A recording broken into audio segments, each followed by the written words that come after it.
दर्शन, दर्शन का इतिहास। दर्शन का अर्थ है दृश्यते अनेन इति दर्शनम, अर्थात जिसके द्वारा देखा जाए या वस्तु के तात्विक स्वरूप का ज्ञान जिस माध्यम से प्राप्त किया जाए वह दर्शन है।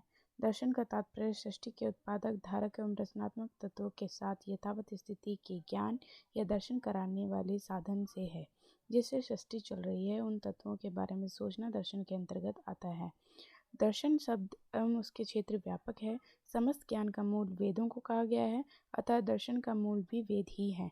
वेद मंत्रों के साथ ही भारतीय दर्शनों की उत्पत्ति हुई, जो कालांतर में शाखाओं परिशाखाओं में विस्तृत होकर अभिहित किए गए। दर्शनों की उत्पत्ति एवं स्थापना में चार मुख्य विषय हैं। दुख का वास्तविक स्वरूप क्या है, दुख का वास्तविक कारण क्या है, दुख का नितांत अभाव क्या है, दुख की निवृत्ति का साधन क्या है। इन चारों विषयों के सम्यक रूप से प्रतिपादन हेतु दर्शन की उत्पत्ति हुई। उपनिषद काल दर्शनों का स्वर्ण काल रहा है। उपनिषद काल में भारतीय दर्शन पूर्णतः स्थापित हो चुके थे तथा बाद में जन कल्याण की भावना से विभिन्न ऋषियों ने अपने साक्षात्कृत ज्ञान को दर्शन शास्त्र के नाम से समाज में स्थापित किया। कालांतर में इन दर्शनों की भी बहुत सारी शाखाएं बनी। संख्या एवं श्रेणी विभाजन। भारतीय दर्शन की दो संख्या या श्रेणी है, आस्तिक दर्शन और नास्तिक दर्शन। आस्तिक दर्शन ईश्वर में आस्था रखने के साथ साथ परलोक में विश्वास रखते हैं। ये वेदानुकूल विचारधारा वाले हैं। नास्तिक दर्शन वेद के प्रतिकूल विचारधारा वाले हैं। भारत में ऐसी मान्यता है कि वेद ईश्वरकृत हैं, अतः वेदानुकूल विचारधारा वाले विद्वानों को आस्तिक कहा गया और वेदों को मानने वाले परोक्ष रूप से ईश्वरवादी माने गए। चारवाक बौद्ध और जैन नास्तिक दर्शन है। इसमें चारवाक पूर्णतः नास्तिक है। बौद्ध और जैन वेद के विरोधी होते हुए भी परलोक में विश्वास रखते हैं। आस्तिक दर्शन एवं उसके सिद्धांत। वैशेषिक दर्शन। आस्तिक दर्शन के 6 सिद्धांत है, ठीक है। इसमें फर्स्ट है आस्तिक दर्शन का, फर्स्ट है वैशेषिक दर्शन। इसके प्रवर्तक महर्षि कर्णाद हुए। इसे अलौकिक दर्शन के नाम से भी जाना जाता है। विशेष नाम से के पदार्थ का विशिष्ट रूप से उपयोग करने के कारण इनके दर्शन का नाम वैशेषिक दर्शन हुआ। इनके अनुसार सामान्य गुण विशेष समवाय सामान्य गुण है। भौतिक जगत में आरंभिक उपादान कारक परमाणुवाद है। न्याय दर्शन के रचयिता आचार्य गोमत गौतम हैं। इस दर्शन का विषय आन्वीक्षिकी विद्या या तर्क विद्या है। विभिन्न प्रमाणों के द्वारा वस्तु तत्व की परीक्षा करना न्याय है। इसी के आधार पर इस दर्शन का नाम भी न्याय दर्शन पड़ा। इन्होंने 16 तत्वों का वर्णन किया है जिनके द्वारा मोक्ष की प्राप्ति होती है। प्रमाण 4 होते हैं और प्रमेय 12 होते हैं। प्रमाण वाद, हेतु, हेत्वाभास और तर्क। इस पैटर्न पे इसके प्रमेय और प्रमाण को विभाजित किया गया है। सांख्य दर्शन इसे भारत का प्राचीन दर्शन माना जाता है। इसके प्रवर्तक महर्षि कपिल हैं। सांख्य दर्शन का अर्थ है, यानी सांख्य का अर्थ है सम्यक ज्ञान। इसमें 25 तत्वों का विचार किया गया है जो सृष्टि उत्पत्ति से संबंधित है।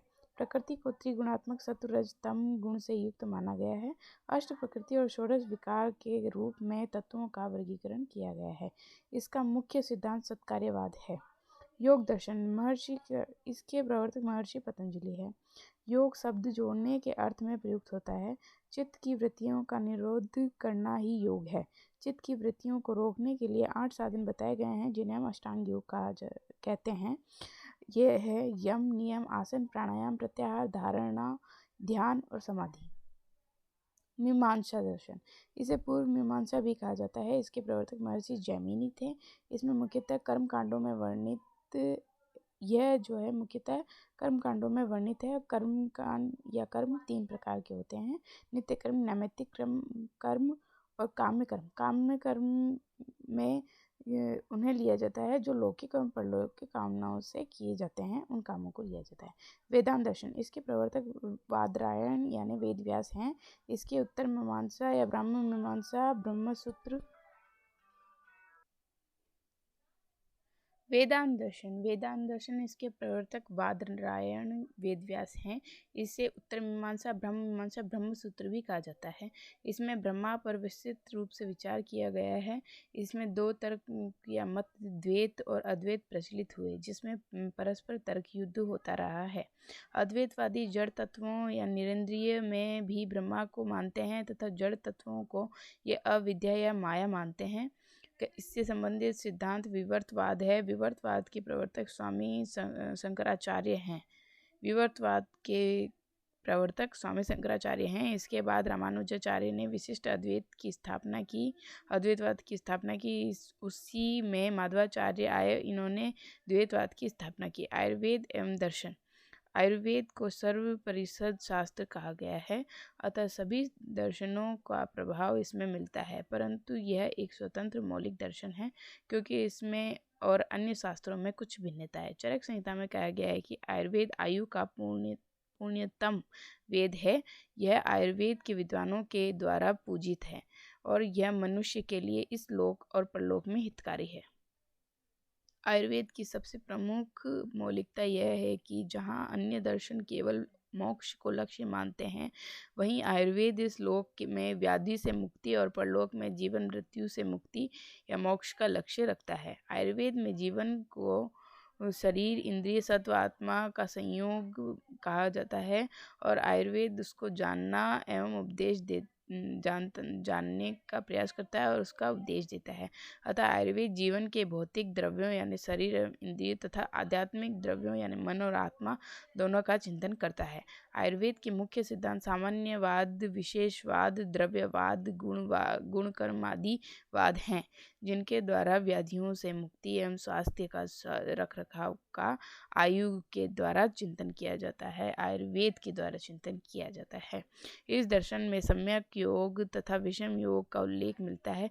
सम्यक योग से सुख की प्राप्ति और विषम योग से दुख की प्राप्ति की होती है। आयुर्वेद का कार्यकारण सिद्धांत मुख्यतः सत्कार्यवाद पर आधारित है, किंतु कहीं कहीं पर असत्कार्यवाद के दृष्टांत भी देखने को मिलते हैं। आयुर्वेद में हेतु, लक्षण और औषध त्रिस्कंद कहे गए हैं। जो संपूर्ण शास्त्र जो है इसमें विस्तृत वर्णन मिलता है इनका। हेतु में असात्म्य, इंद्रियार्थ संयोग, प्रज्ञापराध और परिणामवाद एवं लिंगवाद में रोगी की परीक्षा का वर्णन है। औषधवाद में देव व्यपाश्रय, युक्ति व्यपाश्रय, सत्वाजय चिकित्सा का वर्णन है। आयुर्वेद पर दर्शनों का प्रभाव। आयुर्वेद वास्तव में आस्तिक शास्त्र है, अतः इस पर आस्तिक दर्शनों का प्रभाव देखने को मिलता है। आयुर्वेद में कई स्थानों पर नास्तिक मतों का खंडन किया गया है। आयुर्वेद एवं वैशेषिक दर्शन। वैशेषिक दर्शन में 6 पदार्थ का वर्णन किया गया है। आयुर्वेद में भी इन 6 पदार्थों को स्वीकार किया गया है। इन्हें धातु साम्य का कारण बताया गया है, परंतु आयुर्वेद शास्त्र के अनुकूल इनके क्रम में परिवर्तन किया गया है। द्रव्य, गुण, कर्म, सामान्य, विशेष, समवाय। वैशेषिक के अनुसार 6 पदार्थों का क्रम है और सामान्य, विशेष, कर्म, गुण, द्रव्य, समवाय ये आयुर्वेद के अनुसार है। वैशेषिक दर्शन में परमाणुवाद का भी चरक संहिता में उल्लेख मिलता है। परमाणुवाद या परमाणु भेद से शरीर के अवयवों की संख्या असंख्य मानी गई है। मन का गुण भी अणुत्व स्वीकार किया गया है। इसके अतिरिक्त व्यक्ति विशेष की चिकित्सा पर जोर दिया गया है, यानी प्रति व्यक्ति चिकित्सा की जानी चाहिए। ठीक है। आयुर्वेद एवं न्याय दर्शन। न्याय दर्शन में तत्व परीक्षण पद्धति एवं उसके साधनों का वर्णन किया गया है और आयुर्वेद में भी सत्व और असत्व प्रक्रिया के लिए प्रमाणों के साधन बताया गया है। न्याय युक्त 4 प्रमाणों का आप्तोपदेश, प्रत्यक्ष और अनुमान प्रमाण का उल्लेख सुश्रुत ने यथावत किया है। न्याय में वाद विवाद आदि विषय आते हैं और चरक संहिता में भी संभाषा के अंतर्गत वाद मार्गों का वर्णन आया है। तत्व परीक्षण के लिए तर्क को महत्व दिया गया है। आयुर्वेद और सांख्य दर्शन। सृष्टि उत्पत्ति क्रम में तत्व विवेचन सांख्य एवं आयुर्वेद में एक ही तरह से किया गया है। सुश्रुत संहिता में सांख्य का सृष्टि उत्पत्ति क्रम लगभग यथावत किया गया है। सत्कार्यवाद सिद्धांत का उपयोग आयुर्वेद में विशेषकर चरक संहिता में बहुत अधिक देखने को मिलता है। स्थान स्थान पर सत्कार्यवाद के दृष्टांत मिलते हैं। धातु पोषण क्रम यानी छेदि न्याय इसका एक एग्जाम्पल है। शरीर में शुक्र की अव्यक्त और व्यक्त अवस्था अहितकर आहार करने पर भी रोगों की उत्पत्ति शीघ्र न होकर के पुनः हेतु द्वारा बल प्राप्त कर रोग उत्पत्ति होना पहले से उपस्थित अहितकर आहार रोग की उत्पत्ति करता है। आयुर्वेद एवं योग दर्शन। आयुर्वेद में योग दर्शन को मोक्ष देने वाला कहा गया है। ये चरक संहिता सारे स्थान में लिखा गया है कि योग एवं मोक्ष में सभी वेदनाओं का नाश हो जाता है। यहाँ योग को मोक्ष का प्रवर्तक बताया गया है। चरक संहिता में योग की सिद्धियों का वर्णन मिलता है। आयुर्वेद में सद्व्रत के अंतर्गत यम नियम आदि का उल्लेख किया गया है तथा सत्वावजय चिकित्सा का भी संबंध योग से ही है। आयुर्वेद एवं मीमांसा दर्शन में यज्ञ आदि कर्मकांडों का वर्णन किया गया है। आयुर्वेद में भी कर्मकांड विहित है, कर्मों का उल्लेख है। बाल गृह चिकित्सा प्रकरण में सुश्रुत एवं वाग्भट अष्टांग हृदय में विभिन्न कर्मकांडों का वर्णन है। आयुर्वेद की विशिष्ट चिकित्सा पद्धति है। देवव्यपाश्रय चिकित्सा भी इसी से संबंधित है। विभिन्न संस्कार जैसे जात कर्म संस्कार, पुंसवन संस्कार आदि में कर्मकांडों की छवि देखने को मिलती है। आयुर्वेद और वेदांत दर्शन में ब्रह्मा का विशद विचार किया गया है। आयुर्वेद में भी एक धातुज पुरुष की अवधारणा वेदांत के समान ही है। आयुर्वेद में जीवात्मा परमात्मा में भिन्नता दर्शाते हुए भी समस्त सृष्टि को ब्रह्मा का अंग स्वीकार किया गया है। मोक्ष की अवधारणा भी वेदांत दर्शन के अनुकूल है। पदार्थ पद प्लस अर्थ, यानी पदार्थ जो है दो शब्दों से मिलकर बना है, पद और अर्थ। पदश अर्थ है, पदार्थ है। जो पद का अर्थ होता है वही पदार्थ है, यानी प्रमिति विषय पदार्थ, यानी कि जो प्रमिति का जो विषय होता है उसे पदार्थ कहा जाता है। लक्षण है इसके अस्तित्व, ज्ञेयत्व और अभिधेयत्व। अस्तित्व जो सत्ता में रहता है, ज्ञेयत्व जिससे हमें ज्ञान प्राप्त होता है, और अभिधेयत्व संज्ञा प्रदान होता है। अभिधेयत्व पदार्थ का लक्षण होता है, मेन लक्षण होता है, सामान्य लक्षण होता है। अभिधेयत्व पदार्थ का सामान्य लक्षण होता है। पदार्थ का विभाजन अपरिमिता च पदार्था, पदार्थ को अनेक मतलब उसका विभाजन अपरिमित है। ठीक है। पदार्थ के लक्षण है अभिधेयत्व पदार्थम सामान्य लक्षणम प्रमिति विषय पदार्थः अभिधेयत्व अस्तित्व और ज्ञेयत्व। इन्यूमरेशन और क्लासिफिकेशन ऑफ पदार्थ। आयुर्वेद चरक के अनुसार 6 पदार्थ हैं। एक स्थान पर चरक ने कहा है कि सत और असत भेद से पदार्थ 2 प्रकार का है, सत यानी भाव पदार्थ और असत यानी अभाव पदार्थ। वैशेषिक दर्शन ने 6 प्रकार के बताए हैं, और सुश्रुत के अनुसार अपरिमितास्तः पदार्था, यानी वो अपरिमित होते हैं। न्याय दर्शन के अनुसार पदार्थ 16 होते हैं। नव्य न्याय के अनुसार पदार्थ 7 होते हैं। जैन दर्शन के अनुसार पदार्थ 7 होते हैं।